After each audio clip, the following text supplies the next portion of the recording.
there appears to be no end, no limit to the madness of the left, and just look at the way the way they've dragged the conversation and the things they have to debate now. It's just gross and it's just ridiculous. And I'm just looking at like you're a caricature of everything that you ever looked like. Why would anyone want to be a part of the left if these are the things that they are discussing? But anyway, before we go on, let's talk about something else. Very briefly, Josh and Connor did a video on the psychology of The Silence of the Lambs.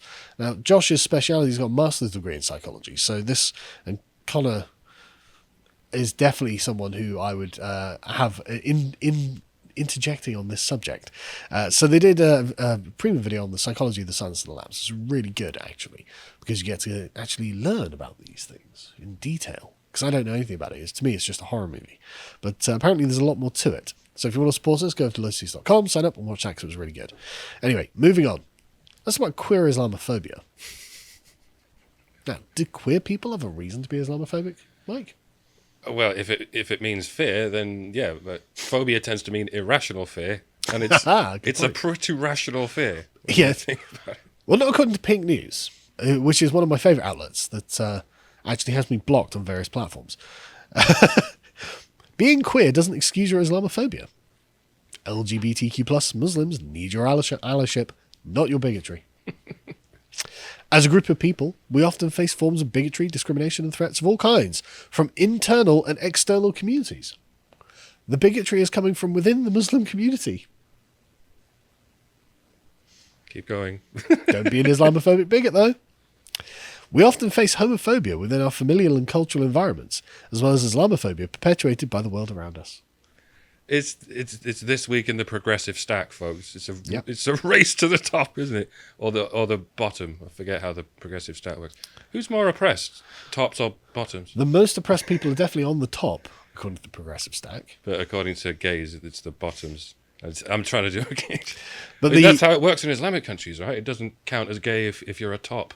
That is how it works, yeah. That is exactly how it works. It's very ancient world that way.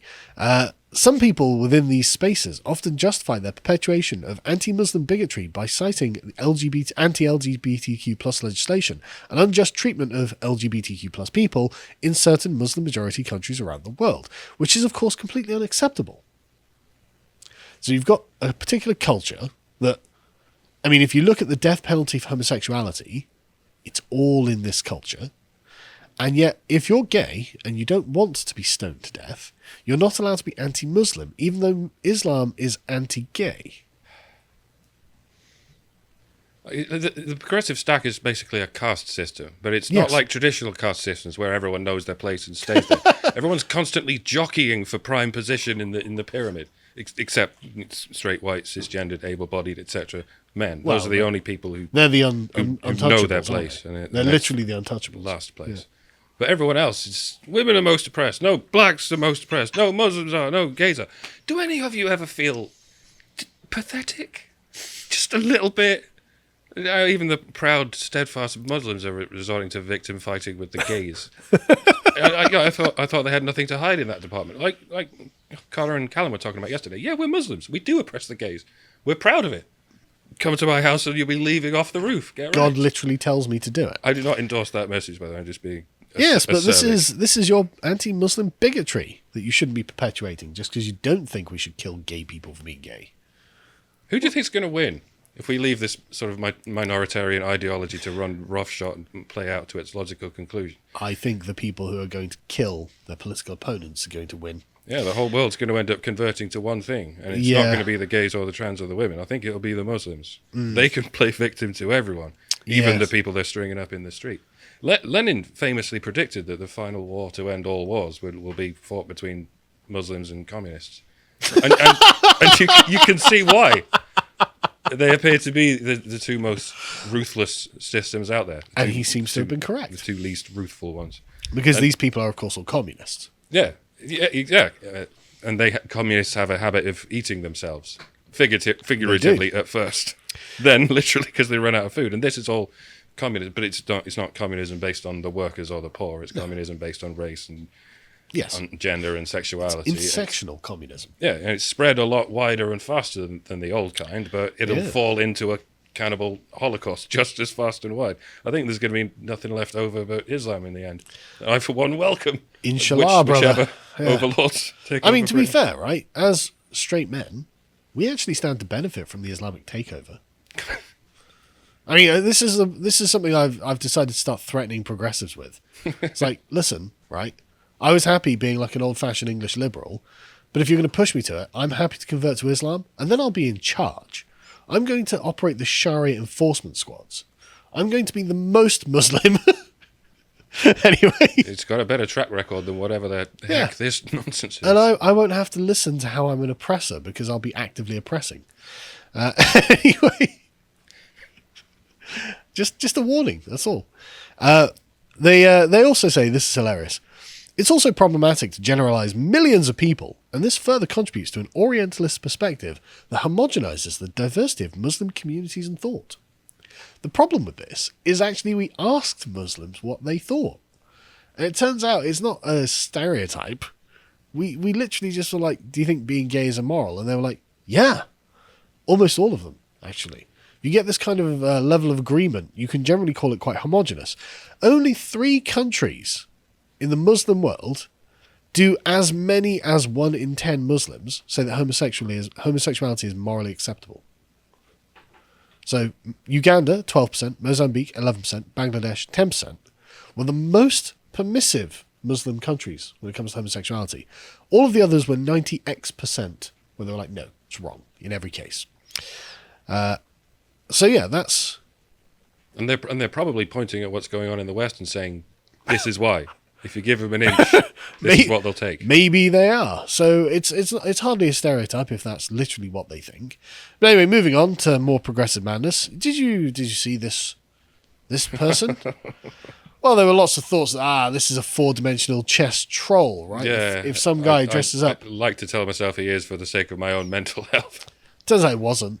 Turns out that this Kayla Lemieux began teaching a class while wearing a blonde wig, tight bicycle shorts, and notably obscene large prosthetic breasts with protruding nipples, and the local school board decided that, despite the backlash, this was okay. This was part of their human rights. And it is still possible that he was trolling. He just didn't know. He just took the troll so far, and they were like, we accept you. At this point, he must be banging his head against a hangnail on a brick wall. It's like, what do I have to do? He's like Mr. Garrison in that reminiscent South Park It actually episode. is, isn't it? Yeah. No, I know. You just shove a menagerie of small animals up your bum in front of the whole world, and you'll get no consequence except thunderous applause. Especially from the school board, who said, it is important to recognise the impact that dress code policies can have on members of the transgender community. Most notably, it is important for employers to make allowances to ensure that these employees are able to express themselves in accordance with their lived gender. Because that's just your average woman. Yeah. Like women, just can we get the picture up on this, John? Just there's a picture of the person. I think it was at the top, but just average woman. Ladies, how represented do you feel? She's all woman, all of it. I mean, you can't say otherwise. Actually, probably legally in Canada. If a male's gender identity is female, the expression of that gender identity involves wearing pornographic fetish gear in a classroom full of children, the Ontario Human Rights Code protects that individual's right to do so, and the school is powerless to protect the children in their care from such inappropriate behaviour, the post-millennial summarises, and that seems to be the case. So if you are trolling, my dude, now's the time to stop and do the big reveal, because your next step is, I don't know where you're going to have to molest a student violently on the concrete steps in front of the school. Student. And you'll still get chance of, oh my God, stunning and brave. And at that point, there'll be no turning back. But isn't that just live in that skin forever, or they will throw the biggest book they can find at you. I mean, this is Canada these days. Anyway, moving on. Biological males keep winning beauty pageants, which is stunning and brave. I mean, this is Brian Nijian. There's some forced smiles in that photo, aren't there? Yes, but this person's name is Brian. Uh-huh. Miss Greater Derry. Brian.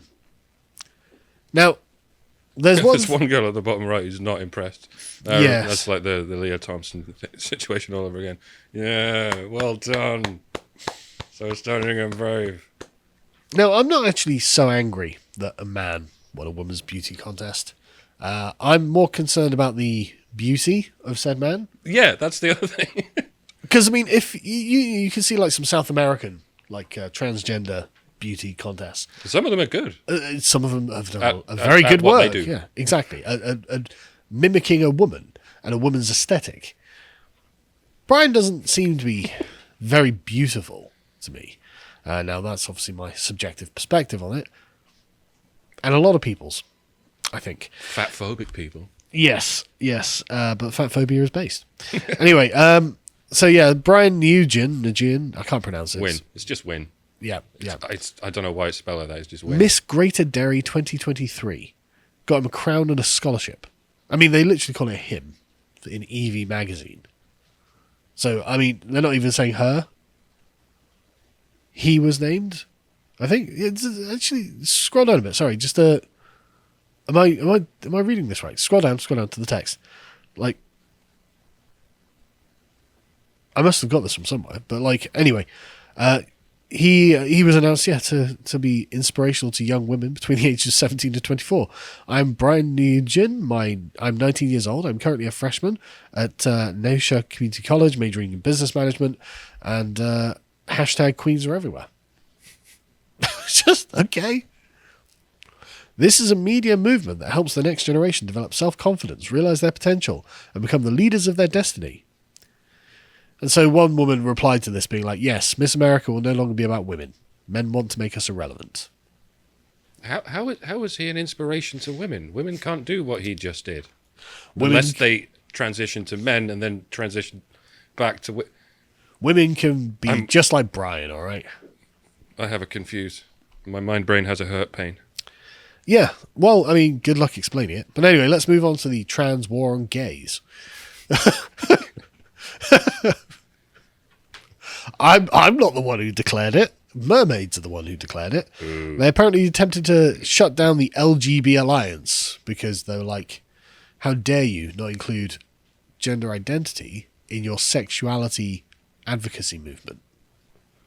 Because, of course, the T's actually have nothing to do with the LGs and Bs. But Other than being progressive for its own sake. well, yeah, precisely. Say progressive in scare quotes. It's changing things for its own sake. Yes, so a tribunal heard that Mermaids attempted to, a trans charity, attempted to have a gay charity struck off for being profoundly homophobic. Oh, welcome to the modern world, folks. The Trans Children's Charity is asking judges to strip the LGB Alliance of its charitable status, claiming that the organisation is merely a front for transphobia. What do you mean, merely?